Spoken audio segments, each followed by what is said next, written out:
We have learned so much, we have practiced so much, we have understood a bit. And I mean, the way this book has revealed itself to each one of us. And we have so many takeaways. Every class, we have found there were 3, 4 at least takeaways. And even if we are practicing a few of them, I think that will be really helpful in our own spiritual quest journey. So with that, let us start our class today. Let's tense the whole body with double inhalation. Hold. Exhale. Couple of times more, bringing ourselves to the session.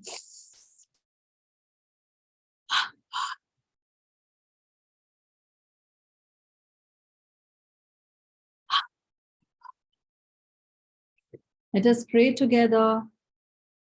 Divine Mother, Heavenly Father, friend, beloved God, great masters of Kriya Yoga, Jesus Christ, Bhagwan Krishna, Mahavatar Babaji, Lahiri Mahashaya, Swami Shri Yukteswar Ji, beloved Gurudev, Paramhansa Yogananda Ji, saints and sages of all religions, dear friend and guide, Swami Kriyananda, humbly we bow at thy feet.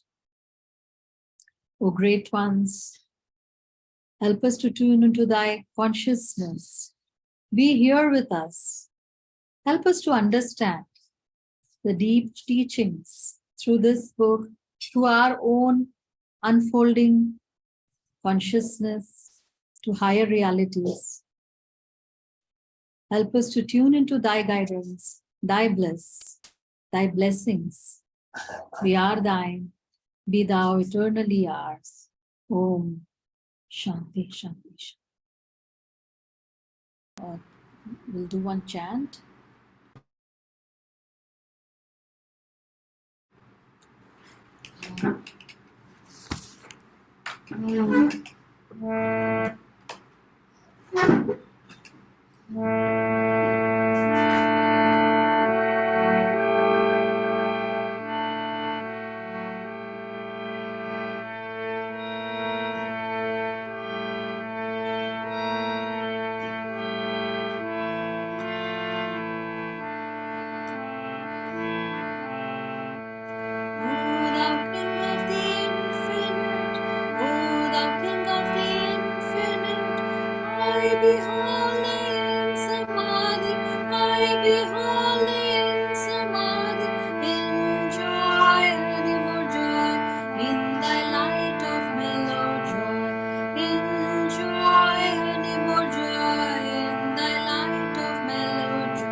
Holding on to this, the words of this chant.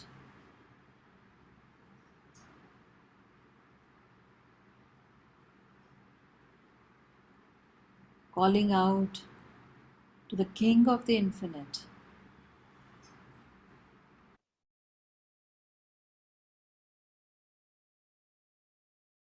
Always tuning into that joy, that infinite bliss, ever new joy, as Master called it.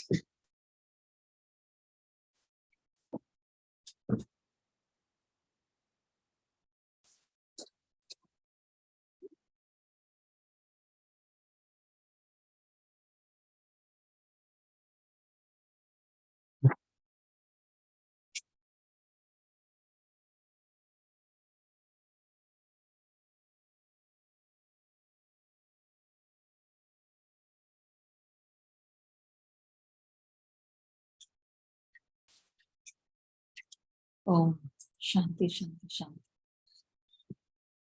So, yesterday, at last class, we did the first half of this chapter.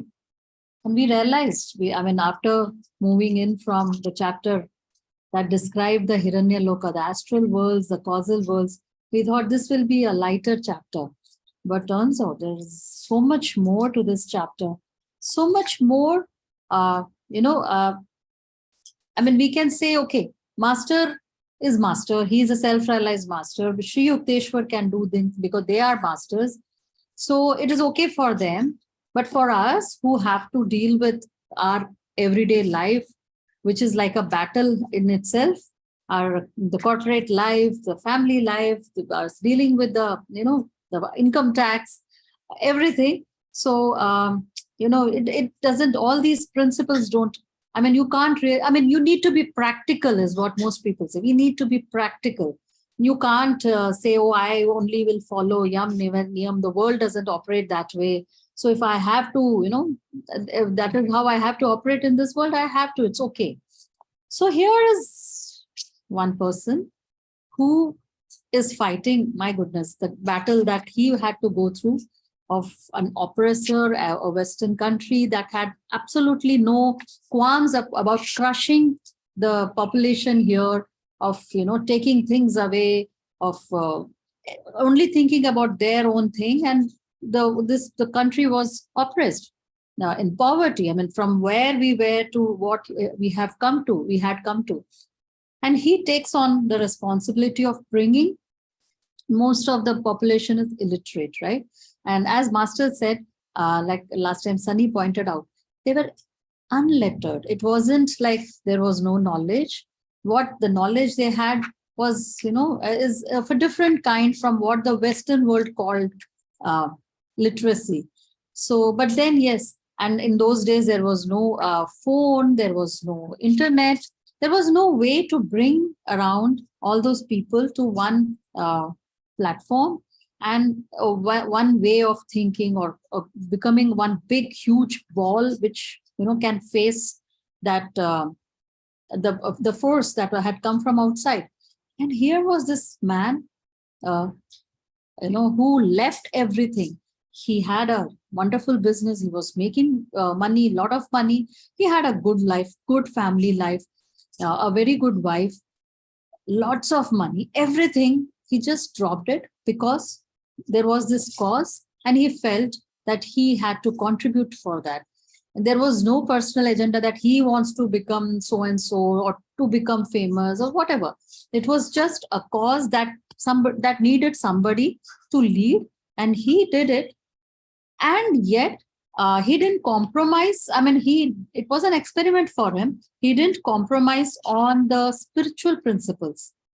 So it wasn't like, you follow your meditation, you do your spirituality, and then you go out there facing the Britishers. Each one of us, as we had discussed, okay, for him, the Britishers were the battle.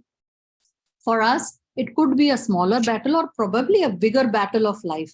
But the whole point is, what do we take into that?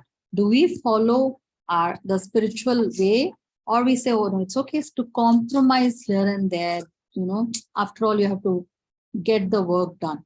So what do we do about it? So here is one story. I think that my understanding is that is the reason Master was he admired Gandhiji, and he really loved the way he took this movement for the fight for the freedom, yet kept that spirituality and brought it into this whole freedom fight. And all of us who are on the spiritual journey are on a fight to freedom yet, right? We are all wanting freedom from this delusion, this constant cycle of births and deaths. So it is a fierce battle for each one of us. So what can we do about it? So here is one inspiration. I think we left out midway in this chapter. So let us read the chapter and then discuss this further.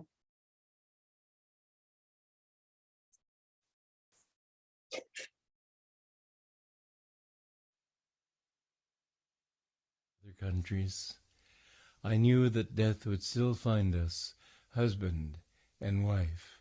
End quote.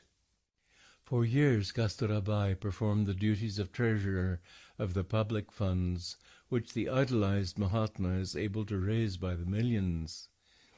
There are many humorous stories in Indian homes to the effect that husbands are nervous about their wives wearing any jewelry to a Gandhi meeting. The Mahatma's magical gift of tongue, pleading for the downtrodden, charms the gold bracelets and diamond necklaces right off the arms and necks of the wealthy. Hello, is it on? Yes, we can hear Jayanti. Yeah, we can hear Jayanti. It's very clear.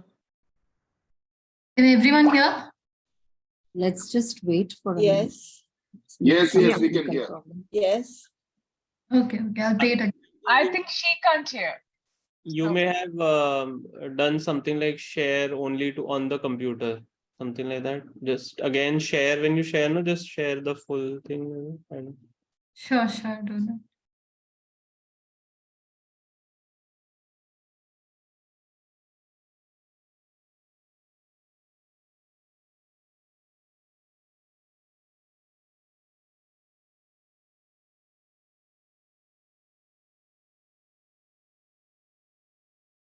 Gandhi duly published an auditing in which he inexorably pointed out his wife's 4 rupees discrepancy.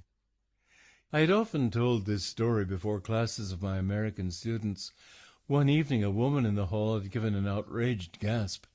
Mahatma or no Mahatma, she had cried, if he were my husband, I would have given him a black eye for such an unnecessary public insult.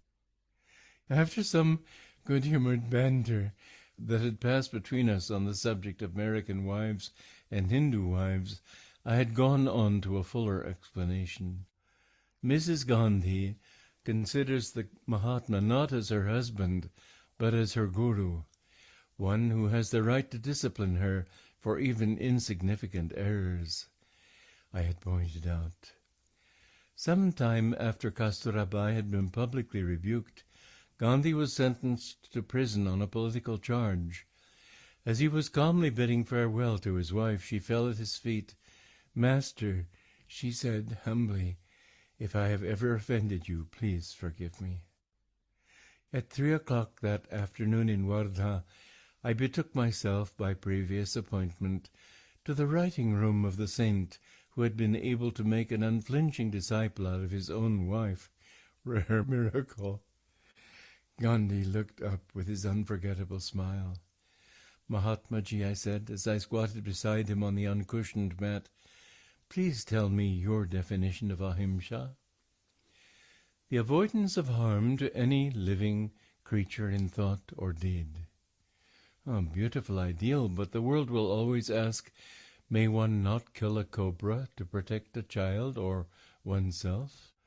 I could not kill a cobra without violating 2 of my vows, fearlessness and non-killing.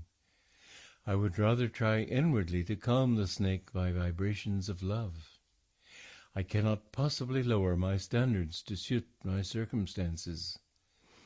With his amazing candor, Gandhi added, I must confess that I could not carry on this conversation were I faced by a cobra. I remarked on several very recent Western books on diet which lay on his desk. Yes, diet is important in the Satyagraha movement as everywhere else, he said with a chuckle. Because I advocate complete continence for Satyagrahis, I am always trying to find out the best diet for the celibate. One must conquer the palate before he can control the procreative instinct. Semi-starvation or unbalanced diets are not the answer. After overcoming the inward greed for food, a Satyagrahi must continue to follow a rational vegetarian diet with all necessary vitamins, minerals, calories, and so forth. By inward and outward wisdom in regard to eating, the Satyagrahi's sexual fluid is easily turned into vital energy for the whole body. The Mahatma and I compared our knowledge of good meat substitutes. The avocado is excellent, I said. There are numerous avocado groves near my center in California. Gandhi's face lit with interest.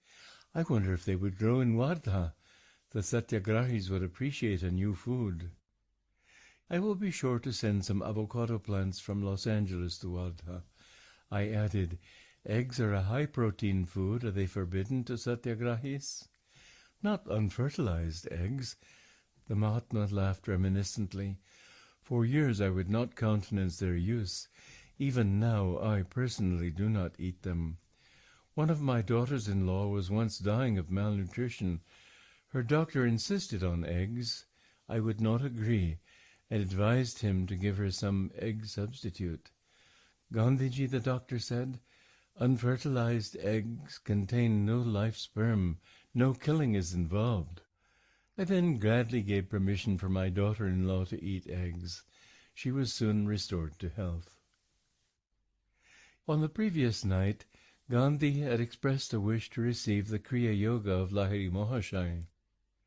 I was touched by the Mahatma's open-mindedness and spirit of inquiry. He is childlike in his divine quest, revealing that pure receptivity which Jesus praised in children, quote, of such is the kingdom of heaven. The hour for my promised instruction had arrived. Several Satyagrahis now entered the room, Mr. Desai, Dr. Pingali, and a few others who desired the Kriya technique. I first taught the little class the physical yogoda exercises. The body is visualized as divided into 20 parts. The will directs energy in turn to each section. Soon everyone was vibrating before me like a human motor. It was easy to observe the rippling effect on Gandhi's 20 body parts, at all times completely exposed to view. Though very thin, he is not unpleasingly so. The skin of his body is smooth and unwrinkled. Later I initiated the group into the liberating technique of Kriya Yoga. The Mahatma has reverently studied all world religions, the Jain scriptures, the biblical New Testament, the sociological writings of Tolstoy, are the three main sources of Gandhi's non-violent convictions.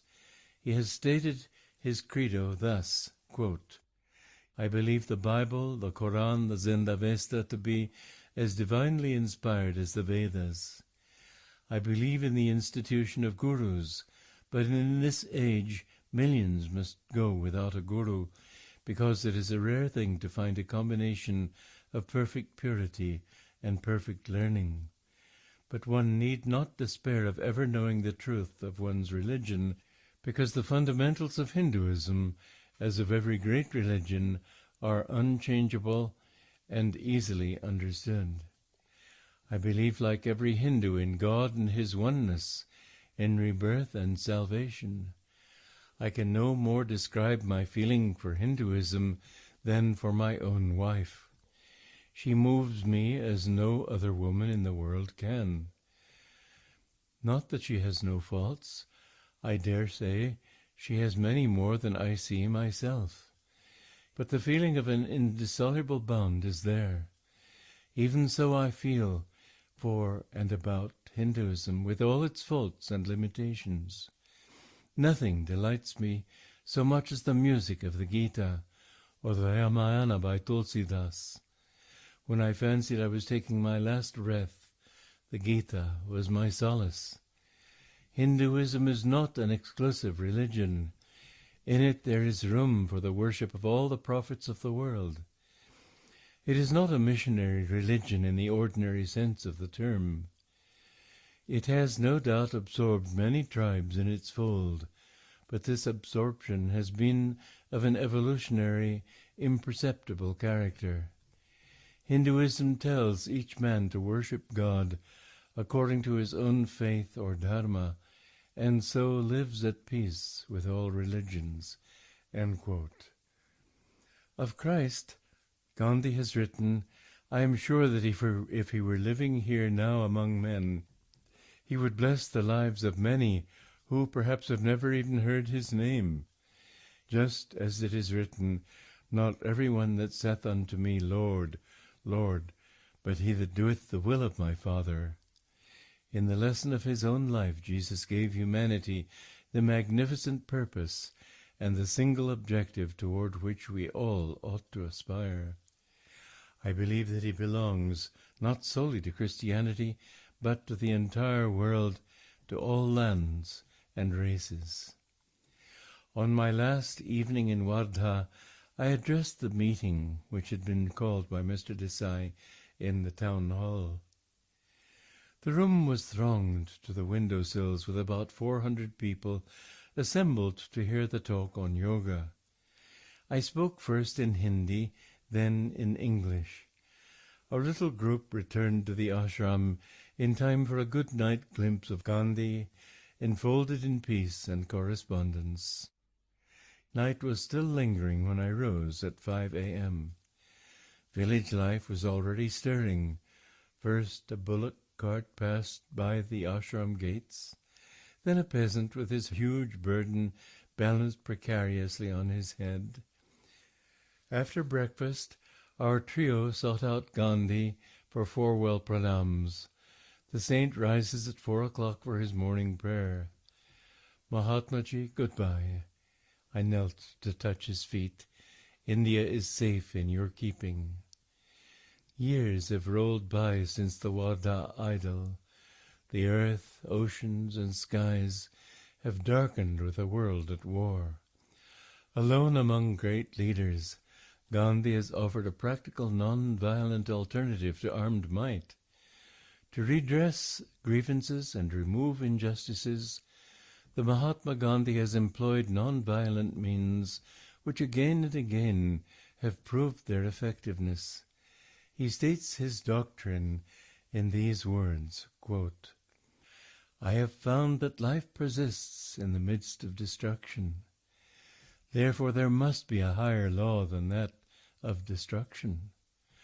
Only under that law would well-ordered society be intelligible and life worth living. If that is the law of life, we must work it out in daily existence.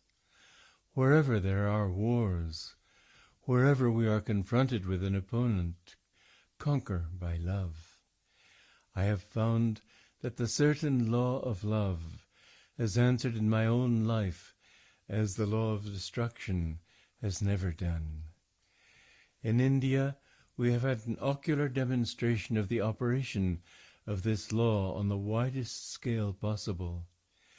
I don't claim that non-violence has penetrated the 360 million people in India, but I do claim it has penetrated deeper than any other doctrine in an incredibly short time. It takes a fairly strenuous course of training to attain a mental state of non-violence. It is a disciplined life, like the life of a soldier. The perfect state is reached only when the mind, body, and speech are in proper coordination. Every problem would lend itself to solution if we determined to make the law of truth and non-violence the law of life. Just as a scientist will work wonders out of various applications of the laws of nature, a man who applies the laws of love with scientific precision can work greater wonders. Non-violence is infinitely more wonderful and subtle than forces of nature, like, for instance, electricity. The law of love is a far greater science than any modern science." End quote. Consulting history, one may reasonably state that the problems of mankind have not been solved by the use of brute force. World War I produced a world-chilling snowball of war karma that swelled into World War II. Only the warmth of brotherhood can melt the present colossal snowball of war karma, which may otherwise grow into World War III. This unholy trinity will banish forever the possibility of World War IV by a finality of atom bombs. Use of jungle logic instead of human reason in settling disputes will restore the earth to a jungle. If brothers not in life, then brothers in violent death. War and crime never pay. The billions of dollars that went up in smoke of explosive nothingness would have been sufficient to have made a new world, one almost free from disease and completely free from poverty. Not an earth of fear, chaos, famine, pestilence, the danse macabre, but one broad land of peace, of prosperity, and of widening knowledge. The non-violent voice of Gandhi appeals to man's highest conscience. Let nations ally themselves no longer with death, but with life, not with destruction, but with construction, not with the annihilator, but with the creator. One should forgive under any injury, says the Mahabharata. Quote again, "It has been said that the continuation of species is due to man's being forgiving. Forgiveness is holiness. By forgiveness, the universe is held together. Forgiveness is the might of the mighty. Forgiveness is sacrifice. Forgiveness is quiet of mind. Forgiveness and gentleness are the qualities of the self-possessed. They represent eternal virtue." End quote. Non-violence is the natural outgrowth of the law of forgiveness and love. If loss of life becomes necessary in a righteous battle, Gandhi proclaims, one should be prepared like Jesus to shed his own, not others' blood. Eventually, there will be less blood spilt in the world. Epics shall someday be written on the Indian satyagrahis who withstood hate with love, violence with non-violence, who allowed themselves to be mercilessly slaughtered rather than retaliate. The result on certain historic occasions was that the armed opponents threw down their guns and fled, shamed, shaken to their depths by the sight of men who valued the life of another above their own. "I would wait, if need be, for ages," Gandhi has said, "rather than seek the freedom of my country through bloody means." End quote. Never does the Mahatma forget the majestic warning, "All they that take the sword shall perish with the sword." Gandhi has written, quote, "I call myself a nationalist, but my nationalism is as broad as the universe. It includes in its sweep all the nations of the earth. My nationalism includes the well-being of the whole world. I do not want my India to rise on the ashes of other nations. I do not want India to exploit a single human being. I want India to be strong in order that she can infect the other nations also with her strength. Not so with a single nation in Europe today. They do not give strength to the others." President Wilson mentioned his beautiful 14 points, but said, quote, "After all, if this endeavor of ours to arrive at peace fails, we have our armaments to fall back upon." End quote. I want to reverse that position, and I say our armaments have failed already. Let us now be in search of something new. Let us try the force of love and God, which is truth. When we have got that, we shall want nothing else." End quote. By the Mahatma's training of thousands of true satyagrahis, those who have taken the 11 rigorous vows mentioned in the first part of this chapter, who in turn spread the message by patiently educating the Indian masses to understand the spiritual and eventually material benefits of non-violence, by arming his people with non-violent weapons, non-cooperation with injustice, the willingness to endure indignities, prison, death itself rather than resort to arms, by enlisting world sympathy through countless examples of heroic martyrdom among satyagrahis, Gandhi has dramatically portrayed the practical nature of non-violence, its solemn power to settle disputes without war. Gandhi has already won through non-violent means a greater number of political concessions for his land than have ever been won by any leader of any country except through bullets. Non-violent methods for eradication of all wrongs and evils have been strikingly applied not only in the political arena, but in the delicate and complicated field of Indian social reform. Gandhi and his followers have removed many long-standing feuds between Hindus and Mohammedans. Hundreds of thousands of Muslims took to the Mahatma as their leader. The untouchables have found in him their fearless and triumphant champion. "If there be a rebirth in store for me," Gandhi wrote, "I wish to be born a pariah in the midst of pariahs, because thereby I would be able to render them more effective service." The Mahatma is indeed a great soul, but it was the illiterate millions who had the discernment to bestow the title. This gentle prophet is honored in his own land. The lowly peasant has been able to rise to Gandhi's high challenge. The Mahatma wholeheartedly believes in the inherent nobility of man. The inevitable failures have never disillusioned him.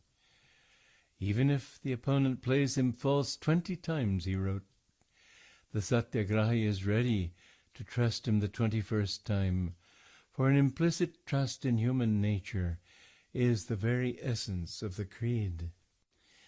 Mahatmaji, you are an exceptional man. You must not expect the world to act as you do. A critic once made this observation. It is curious how we delude ourselves, fancying that the body can be improved, but that it is impossible to evoke the hidden powers of the soul, Gandhi replied.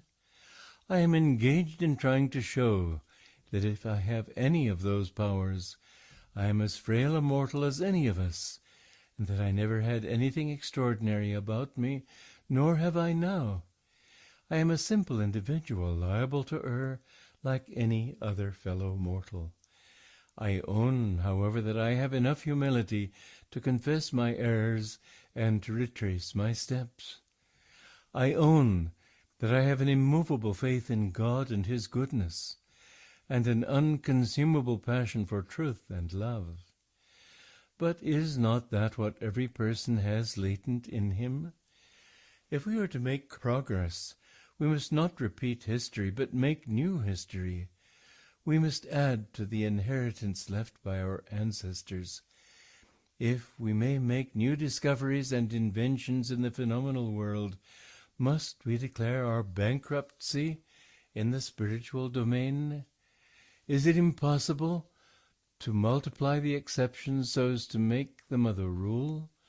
Must man always be brute first and man after, if at all? End quote. Americans may well remember with pride the successful non-violent experiment of William Penn in founding his 17th century colony in Pennsylvania. There were no forts, no soldiers, no militia, even no arms. Amidst the savage frontier wars and the butcheries that went on between the new settlers and the Red Indians, the Quakers of Pennsylvania alone remained unmolested.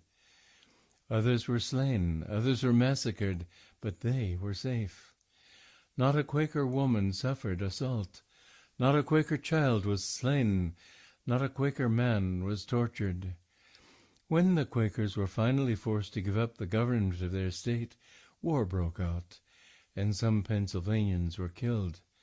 But only 3 Quakers were killed, 3 who had so far fallen from their faith as to carry weapons of defense. Resort to force in the Great War, number 1, failed to bring tranquility, Franklin D. Roosevelt has pointed out. Victory and defeat were alike sterile. That lesson the world should have learned. The more weapons of violence, the more misery to mankind, Lao Tzu taught. The triumph of violence ends in a festival of mourning. I am fighting for nothing less than world peace, Gandhi has declared. If the Indian movement is carried to success on a non-violent satyagraha basis, it will give new meaning to patriotism and, if I may say so in all humility, to life itself. Before the West dismisses Gandhi's program as one of an impractical dreamer, let it first reflect on a definition of satyagraha by the Master of Galilee. Quote, "Ye have heard it hath been said, an eye for an eye, and a tooth for a tooth. But I say unto you, that ye resist not evil. But whosoever shall smite thee on thy right cheek, turn to him the other also." Gandhi's epoch has extended, with the beautiful precision of cosmic timing, into a century already desolated and devastated by 2 world wars. A divine handwriting appears on the granite wall of his life, a warning against the further shedding of blood among brothers. He lived with high principles, right? Spiritual principles. This is something that is, but yet, we will discuss this. Okay, let us first start with page number 426, with his wife, where, she couldn't account for some amount, and publicly he pointed out. When master told this story to the Americans, the American woman said, "Mahatma or no Mahatma, if he were my husband, I would have given him a black eye for such an unnecessary public insult." Again, there was a discussion in those days of, American wives and Hindu wives. Today, in this context, we can say, oh, feminism, how can he say that? But here, Master is then explaining it so beautifully. He says, it is because she used to consider him as her spiritual guru. So in that context, if he were to correct her, then it was fine, it was right. And, when that is the job of a guru, right? If we are going wrong, we have not understood what is the right thing to do, or we are being careless, because being careless is not spiritual. The spiritual person is like one who is always in that moment, who knows what he is doing. So it's completely in charge of everything. And if you are faltering from that, even Sri Yukteswar would always correct Master, even publicly. Once he did that when Master, he tripped over a carpet. There was some talk going on, and they were in public, and he tripped over, and he said, "Oh, that careless guy types." I'm not saying the right words. What he said was like, he said it in front of everyone. Master took it, and later on also he's mentioned when Sri Yukteswar passes that, every blow that he gave on my egoic truth has only helped him, grow spiritually, right? So this is how she considered her husband, as her master. That's why when he is being taken away, all she's saying is, Master, if I have ever offended you, please forgive me. So beautiful, no? I mean, all that sacrifices, I mean, Gandhi took on a role, and she was, standing right next to him and accepting, doing so. There was so much of sacrifices that she had done on behalf of the country. Okay, so then we come here when he's asking, Mahatma ji, please tell me your definition of ahimsa. He says, avoidance of harm to any living creature in thought or deed. That is what even Patanjali says, right? I mean, that is what Patanjali says, rather, that it is not just when we say non-violence, it is not just, the outward expression of violence. So in that way, all of us can say that, oh no, we are not violent at all. I don't go around shooting people or hitting people. But Patanjali says that it is not just this, that is the last thing. That is why even when the story that we went through in my years in my master's hermitage, where Mukunda is sitting in his master's ashram, and master is Sri Yukteswar is talking, expounding on Gita, and there is this mosquito, and Mukunda is thinking, should I hit? And then it hits, it dawns on me, that will be ahimsa, that will be himsa. So I shouldn't be hitting that mosquito. And Sri Yukteswar is watching all this, and he knows all thoughts that each one of us think, right? He is a master. So he says, you might as well finish the thought, hitting it. And Mukunda says, but how do you know? He says that, the very thought of hitting has come. So now you might as well finish it. So it's at that moment is where we need to catch that thought of violence, of negativity towards someone. When you curse someone, that is the moment where we have to catch ourselves. Later on, it is just manifestation. We have already planted that in our consciousness, in our thought process. So that is where it's most important to catch it. And that is why he's also saying that avoidance of harm or even thought of harm to any living creature in thought or in deed, right? Again, he said, Master says, beautiful ideal, but the world will always ask, may one not kill a cobra to protect a child or one's self? He says, I could not kill a cobra without violating two of my vows. One is fearlessness, other is non-killing. I would rather try inwardly to calm the snake by vibration of love. And again, this is aspirational for Gandhi. He is working towards it. Whereas the self-realized masters have overcome this, right? They are that. They are love. So, I mean, we saw where Sri Yukteswar, again, when he's sitting with Prafulla and he's like clapping his hand where a cobra is coming with its hood up. And Prafulla is like sweating. He's like, what is he doing? Clapping rhythmically. And when the cobra came close to them, it just put his hood down and slithered between Sri Yukteswar's feet rather.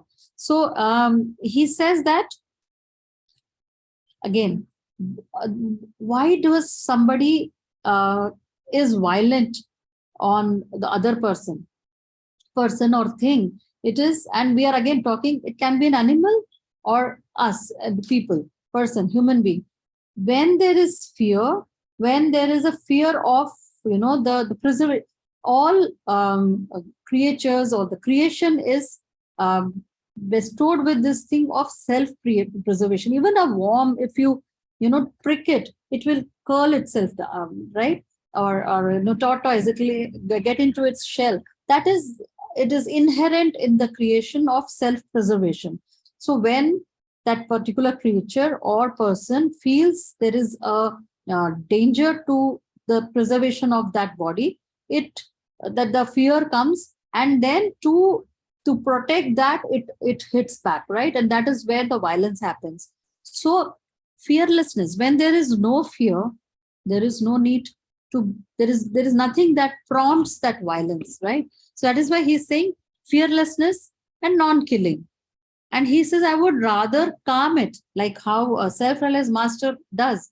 Now, like that there is no vibration of no violence towards that animal. So the snake didn't feel any necessity to keep its mood up or attack. So it just slithered between Sri Yukteswar's feet. And he's saying, now this is aspirational for Gandhi, that he says that I would rather calm the snake down through the vibration of love. And then he says, I cannot possibly lower my standards to suit my circumstances. I mean, lofty, yes, but this is something that all of us need to, we all have standards, right? We all set it very high. Why not, right? Especially we who are, pursuing, we are trying to, there's a spiritual quest. We are actively trying to transform ourselves into who we are, So to find out who we really are. In that quest, we always set very high standards. If we are meditating, then we set, okay, every day I will meditate for so and so time. I will do so many kriyas.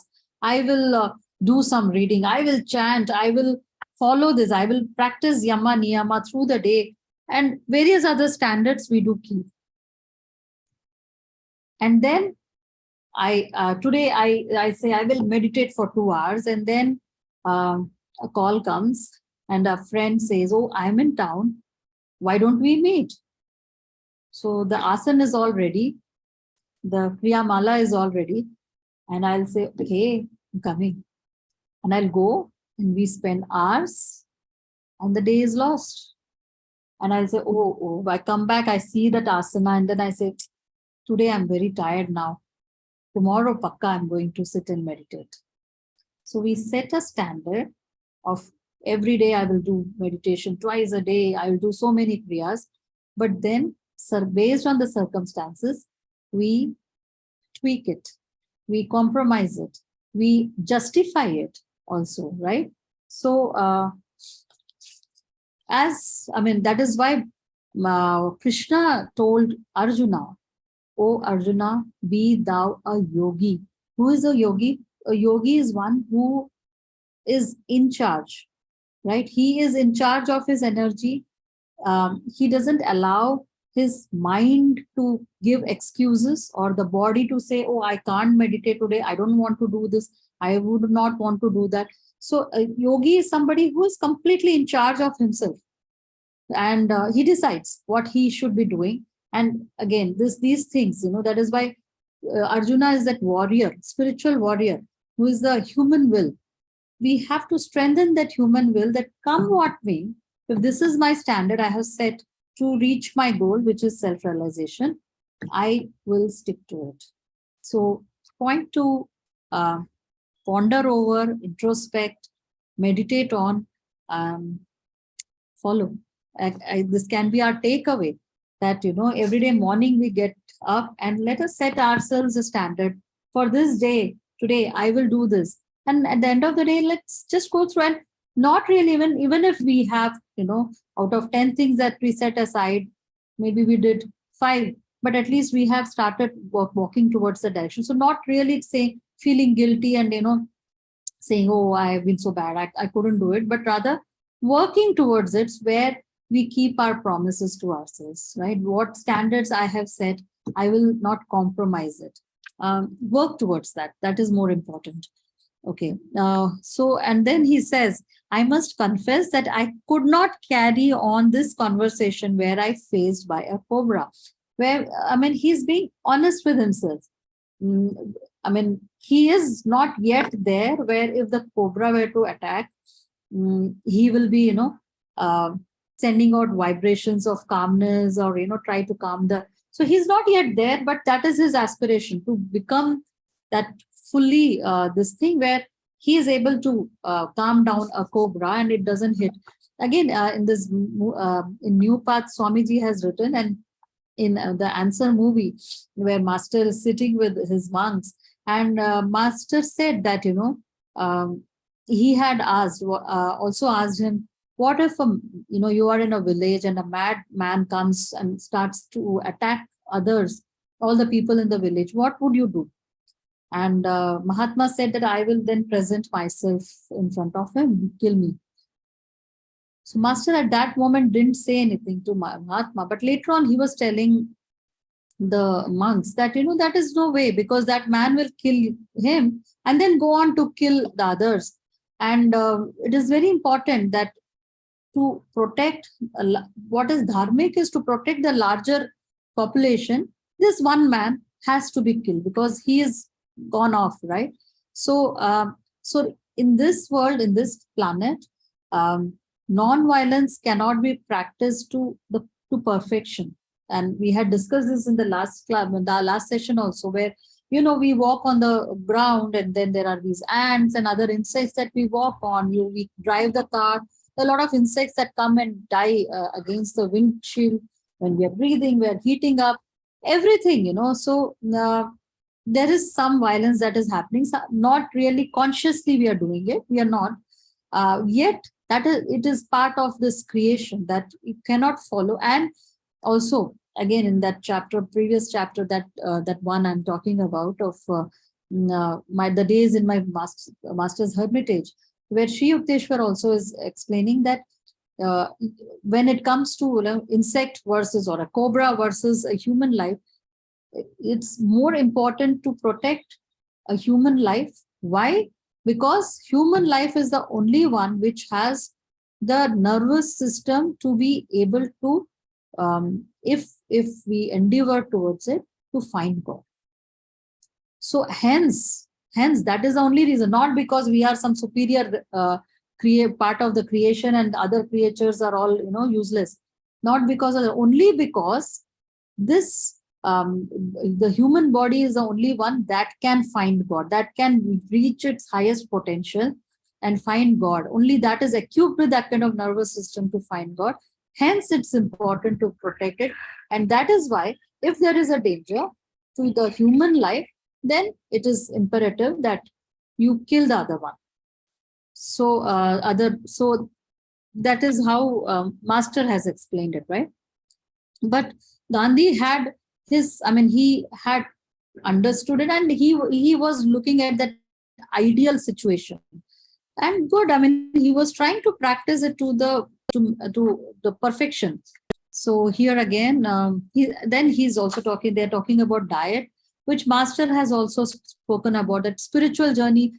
Diet is very important. And that is why, he's also saying that the Satyagrahis, I'm always trying to find the best diet for the celibate. One must conquer the palate before he can control the procreative instinct. Semi-starvation or unbalanced diet are not the answer. These days we find all kinds of, weight loss diet, which are like, or if somebody is into bodybuilding, only protein diet, no carb, no sugar, lot of things, no fat. Everything has to be in moderation, and that is what even he was following. After overcoming the inward greed for food, a satyagrahi must continue to follow a rational vegetarian diet with all necessary vitamins, minerals, calories, and so on, so forth. And the Ayurveda also recommends that, and the path of a yogi, we have to follow a diet which is simple, which is vegetarian. Master said it's because it's much more, you eat that which is full of prana. So he said that, the more you eat raw fruit, the fruits or the raw vegetables, they are more, they carry more prana, and they are more easy to assimilate. So it's easy to meditate. You can't sit on a heavy food and then sit and meditate. So for somebody who is a yogi, aspiring yogi, it's important what we eat, because how we meditate also is affected by what we eat. And Gandhi is also similarly following the dietary principles of Ayurveda. And to the extent that, where he says that when his daughter, one of his daughters-in-law was almost dying of malnutrition, he didn't allow her to have egg till the doctor explained that, unfertilized eggs do not contain any live sperm. So it's not like killing anything. So it's okay to have. And the moment, it's explained to him properly, he immediately accepted. It is not like he's not one of those things. No, egg in any form is not acceptable. So the moment it was explained to him, he accepted it. And she survived. Okay, and then he even requested Master to give him Kriya Yoga. And Master, I read somewhere that, or maybe I heard in one of Swamiji's talk, that Master said that Gandhi continued to practice Kriya Yoga till he died. So, and then we can now say that Gandhi was also our Guru Bhai, because he received Kriya from our Guru. So, okay, and this first thing what he taught, Master, he taught him the Yogoda exercises, which later on he renamed as energization exercises. And he said the body is visualized as divided into 20 parts. We do the 20-part exercise also, right? Recharging.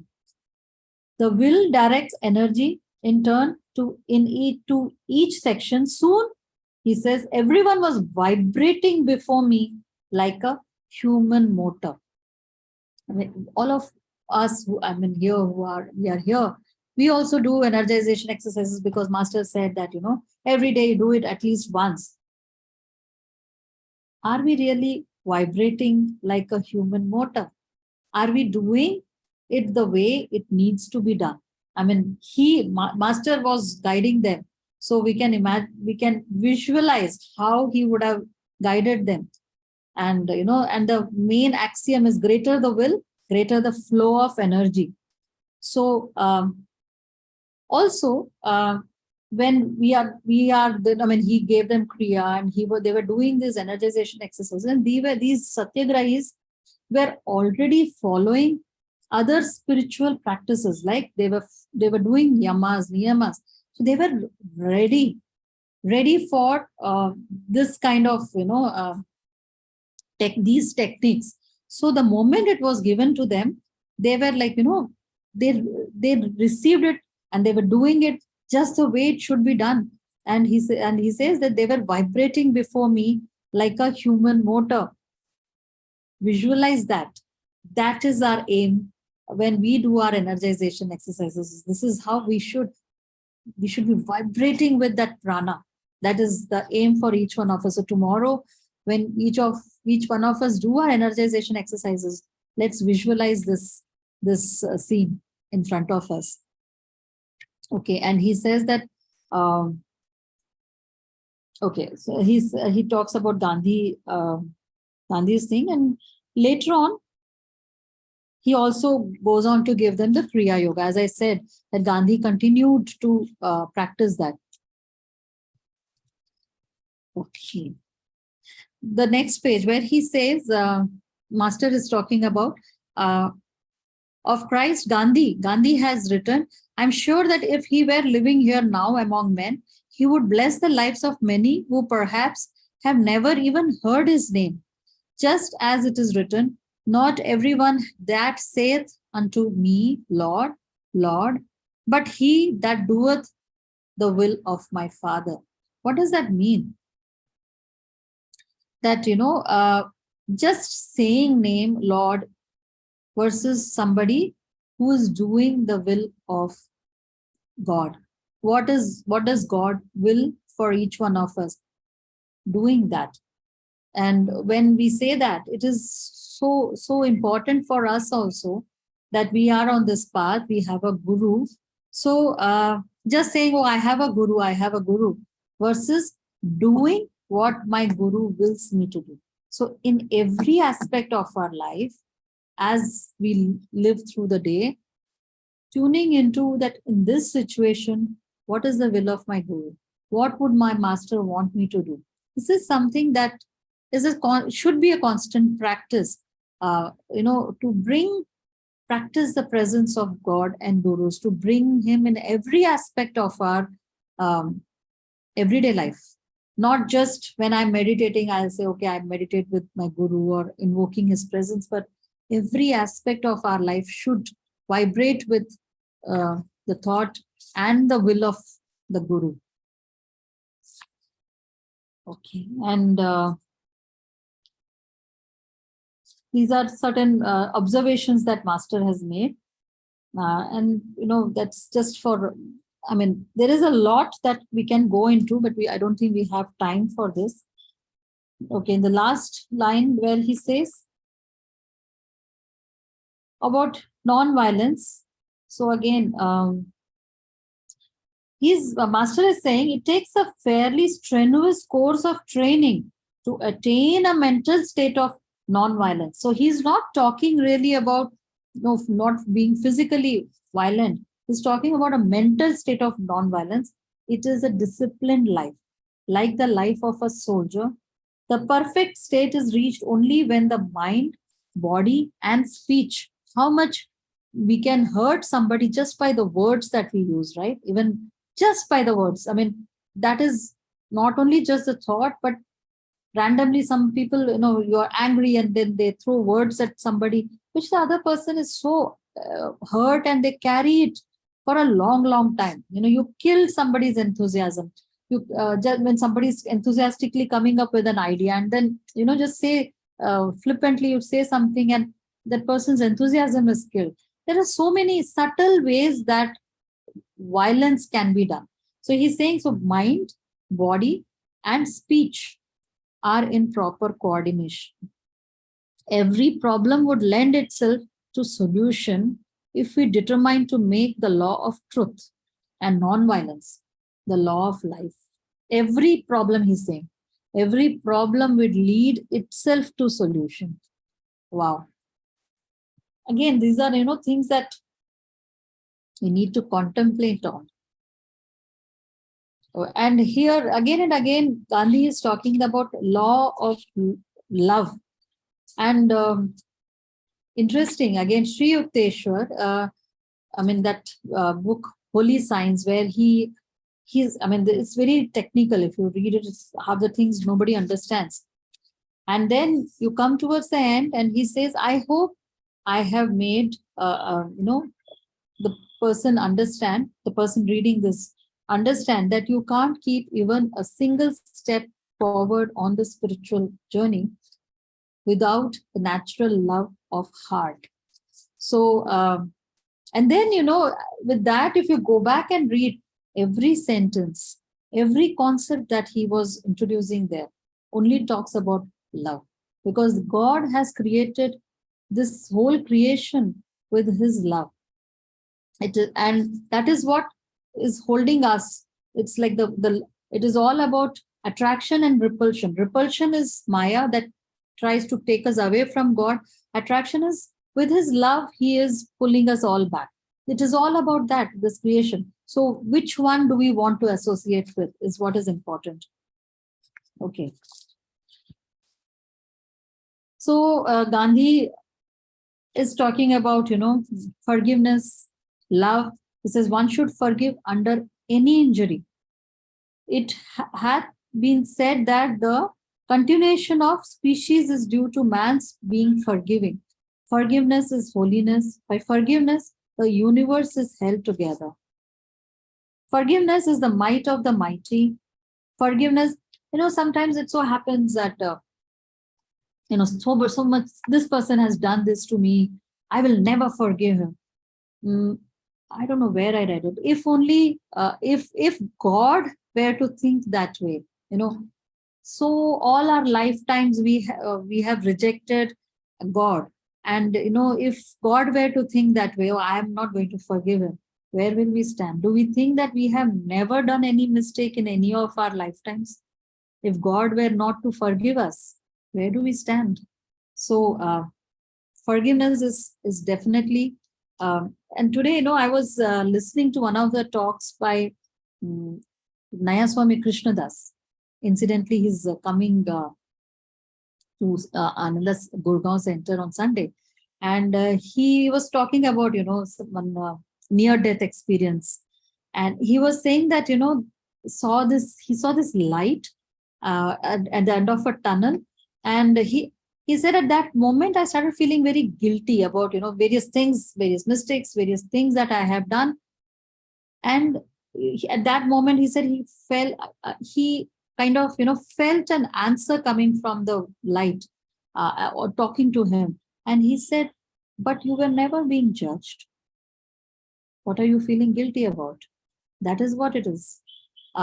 We judge ourselves, we condemn ourselves.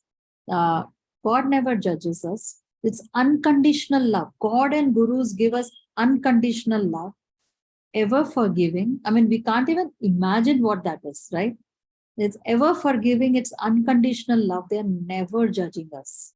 And they're constantly calling us out of love. They want us to be liberated because they love us. And that is why the suffering, they suffer for us. They suffer with us. They don't want us to suffer. That is why they're constantly calling us back. Krishna says, "Oh Arjuna, don't leave this, what is the word he said? With this ocean of suffering." If somebody remembers, maybe. Okay. Okay, forgiveness is the might of the mighty. Forgiveness is sacrifice. Forgiveness is quiet of mind. Forgiveness and gentleness are the qualities of the self-possessed. They represent eternal virtue. So there is this, the story of this girl who was, she was in that German Jew camp, was tortured. She suffered a lot. And then, later on, but she wasn't killed. So she came out and she was giving sermons. She went on to become a preacher or something.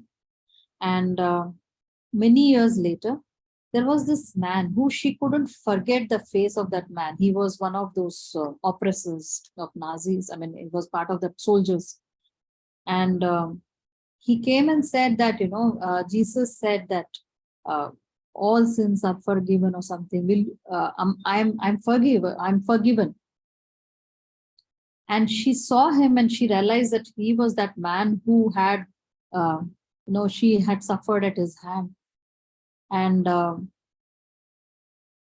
first thought came like, oh my God, he is that man. And then, she had reached that state where she could forgive him despite everything, because she could forgive him with the love of God. And despite everything that she had suffered, she forgave him. I mean, it's amazing, that such stories where they go beyond. I mean, it's difficult for somebody to talk about, but you have to practice in small things till you come to that state where one is able to forgive just about everything.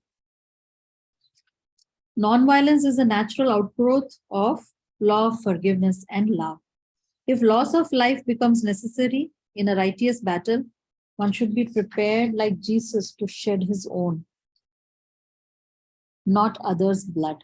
And Jesus Christ also, despite all that happened to him on the cross, he finally says, "Forgive them, Lord, for they know not what they do." Right? He feels for them. He knows, I mean, these people are in ignorance. They don't know what they are doing and how much they are going to suffer because of the karmic thing that they are doing. And that is why, even in that, all that pain that he had to endure, he said, "Forgive them, Lord." That is that is the ultimate of forgiveness, right? Today is Good Friday. Today was the day he was put on the cross. So it's very, very poignant that this, this talk of one should be prepared like Jesus to shed his own, not others' blood. And also, when he's talking about non-violence is the natural outgrowth of the law of forgiveness and love. Again, Master also said once, that if Jesus Christ was a self-realized master. He was an avatar. If he wanted, he could have then and there, destroyed his oppressors. He let it let the course of whatever happened to him happen, because this is how the divine wanted things to happen. Avatars do what the divine is telling them. He came for a purpose, and he knew what was going to, right from the start, he knew what was going to happen.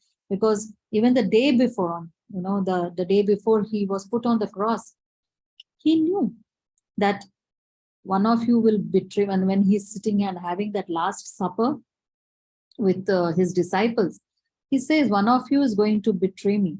And when they said that, who is it going to be? He said, one who dips his bread in my wine. And then they know it was Judas. And so he knew everything that was going to happen, and he had the power to stop it. And because the avatars don't operate because they want it, right? That is how we operate. I want it, I like it, I don't like it. They do it because the divine wants it to happen that way. So they let it happen. And yet he was asking for forgiveness, despite all that happened. Okay, and here again, Gandhi is talking, I call myself a nationalist, but my nationalism is as broad as the universe. It's very expansive. It is not like I, me, myself, my family, it's like he went beyond just even fighting for the rights of his country. He was talking about a world which was at peace with itself, which was non-violent. Everybody loved each other. They lived together in harmony. It's such a astral desire, what the Hindu scriptures call the Vasudhaiva Kutumbakam. Everybody is a family member. It's not my country versus this country versus that country. All of us are, after all, one, right? It is all coming from that one, the creator. And so he was very expansive. He says it includes in its sweep all the nations of the earth. My nationalism includes what lofty idealism he had. Includes the well-being of this whole world. I do not want my India to rise on the ashes of other nations. I do not want India to exploit a single human being. I want India to be strong in order that she can infect the other nations also with her strength. Not so with a single nation in Europe. Not so with a single nation in Europe today. They do not give strength to the others. So his standard for India itself as a country, how she should rise out of all that she's going through, very, where she's in, as Master said, that India will go on in the Dwapara Yuga. That is where we are all emerging slowly. We are in Dwapara Yuga. India will be the spiritual leader, guru. India is the spiritual guru of the world. The Sanatan Dharma, that will spread. And that is why this whole mission of Master going off to the West is that the practicality of the West, comes together with the spirituality of the spiritual wisdom that India has to offer. And that is how, and Babaji also, time and again we read that it wasn't something, it wasn't individuals, rising up, getting liberated through Kriya Yoga, but also to bring harmony to this land, as in to this whole planet through Kriya Yoga. So they are all working towards that harmony on this world. And Gandhi also had that very high ideal for India and for the world. He wasn't just operating for a small group of people to be liberated from an oppressing country. He wanted to show what India's potential is as the spiritual leader, as the leader of the world. So, worth thinking over. Okay, here we go, where he talks about how the Satyagrahis were fighting the battle through non-violence, non-cooperation with injustice, unwillingness to endure indignities, the willingness to endure indignities, prison, death itself, rather than resort to arms. It was so difficult for the oppressor to take it also, to the kind of resolution these guys, with the kind of dignified way they fought for the the liberation of this country. And Gandhi has dramatically portrayed the practical nature of non-violence, its solemn power in to settle disputes without war. And we all know what wars have done. Master has gone on to say that, World War I had happened by then, World War II had also happened. He said, another world war happens, then there won't be a fourth world war, because by that time, through atom bombs, we would have killed everyone. This place would just become a jungle. So these are the things, and we are seeing the way the world is, today.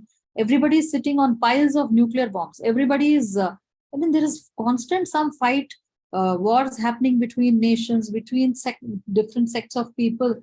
That is not the answer to anything to bring harmony in this world. The Mahatma wholeheartedly believes in the inherent nobility of man. Again, Master also would always say that, each one of us are what? We are souls. We have all the qualities. We can all say that, I have anger, I get into this, we are not that. These are the self-definitions, as Momiji called, we are all bundles of self-definitions. But we are all those soul, all of us are soul, which is a spark of the divine. So it is inherent, all the right things, the love, joy, the wisdom, it is all inherent in each one of this. It's just that we have, enmeshed ourselves in all this mud of what the ego is projecting. So he says, I would believe, even if 20 times somebody is a satyagrahi is ready to trust that a person, 21st time for an implicit trust in human nature is the very essence of the creed. So that is what it is. And it's just, the ego is what the person is breaking the trust, but ultimately there is this hope that these satyagrahis are going with, is that, this person will wake up to his own highest potential. That is what it is. He says that it is curious how we delude ourselves. Okay, I'm just finishing it with this. Fancying that the body can be improved, but that it is impossible to evoke the hidden powers of the soul. Point, right? I am engaged in trying to show that if I have any of these powers, I am as frail a mortal as any of us, and that I never had anything extraordinary about me, nor have I now. I'm a simple individual liable to err. But then he says, only thing is, I have enough humility to confess my errors and to retrace my steps. Master said that a saint is a sinner who never gave up. So the whole point is, each one of us, as we are making, going through our life, as we are trying to transform ourselves, we will fall. The whole point is to accept, yeah, I fell. And then, not to condemn ourselves, to judge ourselves, but just brush and, again start trying. A saint is a sinner who never gave up. So with that, any thoughts anybody has, or we can finish this chapter today. And next chapter we come to the blissful mother, joy permeated mother, Anandamoyi Ma.